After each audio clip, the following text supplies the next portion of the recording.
তাদেরকে আমরা মেইন স্ট্রিমে আসতে দেয়নি, এই কথার অর্থ কি?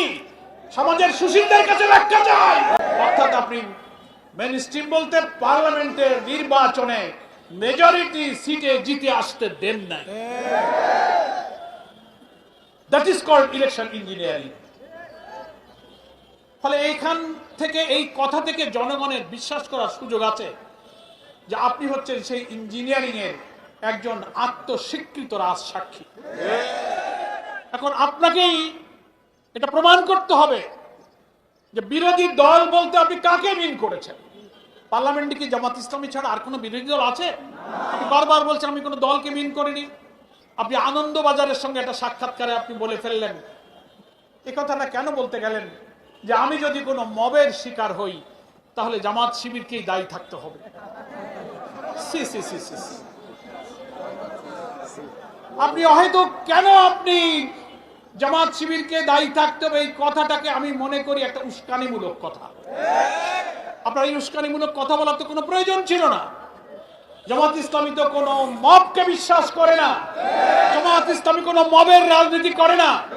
জামাত ইসলামী নিয়মতান্ত্রিক, গঠনতান্ত্রিক, ওয়েল ডিসিপ্লিন, ওয়েল অর্গানাইজ একটা সংগঠন। আমাদের শত্রুরাও বলে জামাত ইসলামীর শৃঙ্খলা, আনুগত্য, নিয়মতান্ত্রিকতা, তারা এটার প্রশংসা করে। আপনিও একজন সাবেক উপদেষ্টা হিসাবে জামাত ইসলামী নেতৃবৃন্দের আচরণ, কর্মসূচির সঙ্গে আপনি পরিচিত। আপনি কেন হয়তো কোনো কিছুই তো ঘটেনি, সিম্পল আমরা আপনার এই বক্তব্যের একটা জুডিশিয়াল ইনকোয়ারি দাবি করেছি।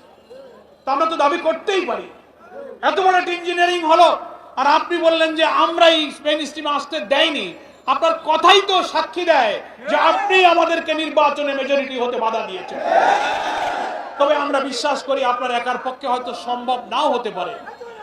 এত ইঞ্জিনিয়ারিং এর সঙ্গে এত বড় একটা মাস্টার প্ল্যান যারা করেছেন, আপনার সঙ্গে আর কে কে ছিলেন দয়া করে তার নামগুলো প্রকাশ করুন। আমরা বর্তমান সরকারের দৃষ্টিতে আনতে চাই, এই বক্তব্যটাকে পরীক্ষা করা হোক।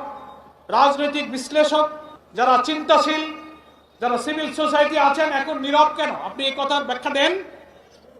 বিরোধী দলে থাকলেও তাদেরকে আমরা মেইন স্ট্রিমে আসতে দেয়নি, এই কথার অর্থ কি? সমাজের সুশীলদের কাছে ব্যাখ্যা চাই।